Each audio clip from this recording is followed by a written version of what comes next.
So it's the angry black woman. And I just want to say that I'm angry within reason. It's the angry black woman who's angry within reason. Okay, reasonable anger. Let me tell you what has me angry today. Oh, sorry about the lighting and stuff, but I got stuff I need to get off my chest. Okay, I have a lot on my chest, both literally and figuratively. And I mean, I'm only about to deal with the figurative stuff on my chest, not the literal. I'm like, am I saying this correctly? Yes. So anyway, let me tell you what I'm angry about, okay? I'm angry about discrimination in healthcare. And I'm not talking about people that don't have insurance. I'm talking about people who do have insurance and people are still discriminated against them, okay? So many studies have been done, and I've read this over time, and maybe I need to just quit reading stuff, because I read stuff, I educate myself, and I get pissed off, okay? I get angry. But I read about multiple studies that were done that show that African Americans, when they go to the doctor for pain, they're given less medicine than whites.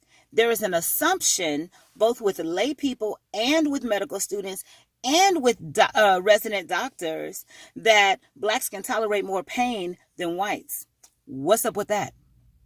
So they have all kind of excuses of why they believe that we can tolerate more pain. So if I come into the doctor, if y'all ever been to the doctor for pain, you know that the doctor's usually going to ask you on a scale of 1 to 10, how bad is your pain? Well, I could come in and say my pain is a 10, and a white person could come in and say their pain is a 10, and the white person, on average, is going to be given more pain medication than I'm going to be given.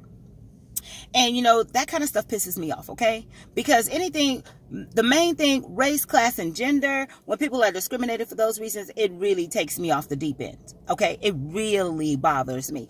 And, like, I'm all about humanity. Like, we're all human beings. Like, as we deal with situations like people from other countries here in America, I'm like, we're human beings, though. They're human beings. So I believe people should be treated like human beings, but it's a whole other level when I see that somebody's being discriminated against based on race, class, or gender. We gonna have a problem. So I want to just read you some facts. I'm gonna attach the link to this article that I'm reading from. There are multiple studies out there. I read about it in a book first, and as I was looking through the book to try to find the exact quotes, it took me a while, and I was like, why don't I just Google? So I Googled and found this other thing, and I was like, and this is great. Let me go ahead and let's use this. But it was talking about how, in this article I was reading, that was put out by a government agency. Okay, it has a .gov web address, and so at this .gov web address, it was talking about how black people are treated differently when it comes to medical care. How it said a young man could go into a doctor's office and complain of back pain, and what treatment and what prescriptions this young man is prescribed is going to be based on race for the most part. And, you know, some of it may be implicit bias, but still it's bias nonetheless.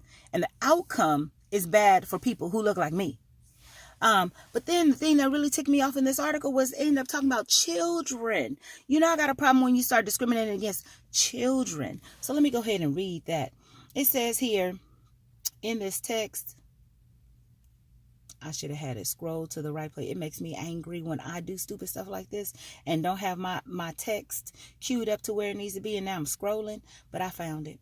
It says right here, oh no, that's not it. It's right here.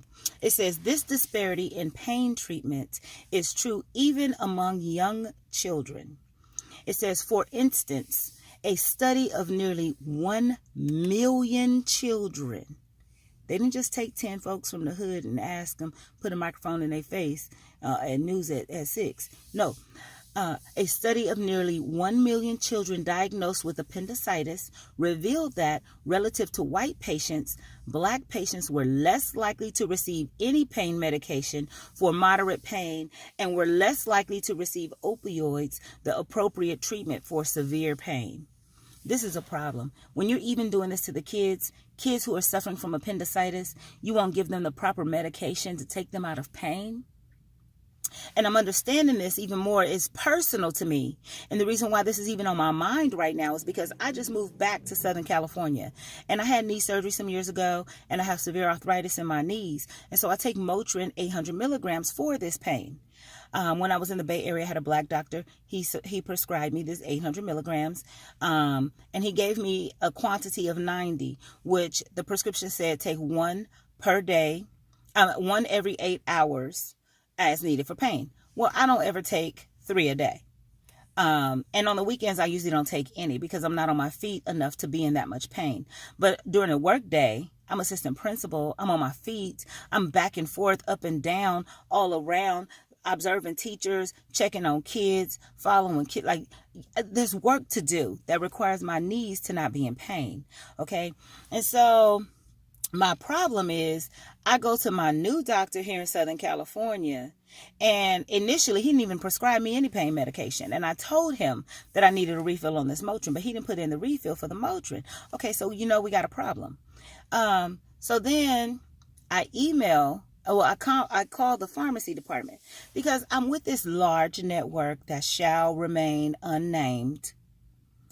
And they have a Northern and Southern California division, and those two divisions don't speak to each other. I don't know why. I don't know whose bright idea that was, but whatever. The systems don't communicate with each other. So I had to call member services. I spoke to someone in the pharmacy department, and they said, okay, we're going to go ahead and look up your prescription. Well, the next thing I know, at 5 o'clock this morning, I go online and I check, and I have a prescription for 600 milligrams. That's 200 milligrams less than what I've always had. So I'm like, I don't know what's up with that. I don't know what's up with you giving me 600 milligrams instead of 800 milligrams. But then I noticed the quantity is only 30 pills. So I'm like, are you giving me 30 pills? And I couldn't see anything more than that. Didn't have any other information for that. So I'm like, is it 30 pills because you're giving me 3 a day times 10 days? Or are you giving me 1 a day times 30 days, which is more likely? And I'm like, so you're going to reduce my milligrams and reduce my quantity, right? And so I'm really upset about this because I'm wondering how much of this is due to the fact that I'm black. Is it that you think I can tolerate more pain than other people? If I were white, which I will never be able to like test this out and see if this is true. But I'm wondering if I were white and I went in with the exact same symptoms, with the exact same pain, would the outcome have been the same?